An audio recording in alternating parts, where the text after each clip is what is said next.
Jackson County residents are upset after several Florida Cavern employees were reprimanded. The state completed an investigation at the park about the handling of wildlife and some historical artifacts. As News 13's Courtney Evans tells us, community members say the park rangers didn't deserve this treatment.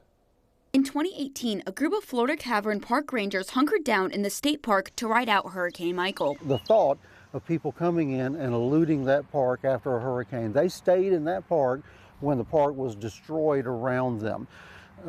They were trapped in that park for days after the hurricane. But some of those heroes are now being reprimanded by the state. One of the allegations involves how they handled the rehabilitation of a baby owl. Nothing was done wrong. Nothing was inappropriate.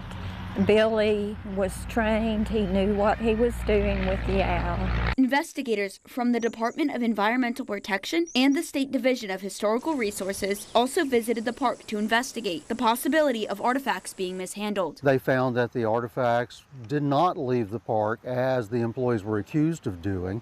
They found that nothing was sold on the market, nothing like that occurred. There was no digging in the park. Even with no proof or wrongdoing, Cox says the state reprimanded 7 park employees. They care very deeply for the park that they were a part of and this community, and that would be a huge blow to us here locally and even at the state level. And so if certain procedures were not followed correctly, then I can understand reprimands, but the heavy-handedness is just completely unnecessary. And we're going to keep getting this higher and higher until we can get it overturned. I think this is a part where the agency has failed its employees instead of the employees failing the state.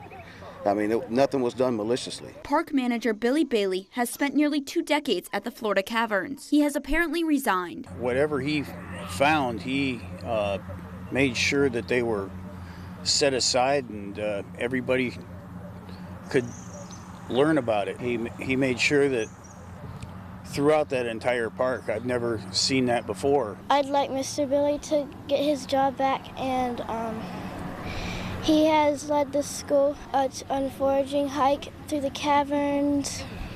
He cares about people and animals. He saved a lot of wildlife, and he is really nice to people, and we'd just like to get his job back. The Florida Caverns is a main tourist attraction in Jackson County, and community members hope the knowledge and experience of the employees will not be lost. In Jackson County, Courtney Evans, News 13, Panhandle Strong. We asked Florida State Park officials for their side of the story. They did provide a general statement, but did not really share much new information. If you'd like to read that response, you can go to our website, mypanhandle.com. Employees from the state park did not comment because of fear of jeopardizing or losing their jobs.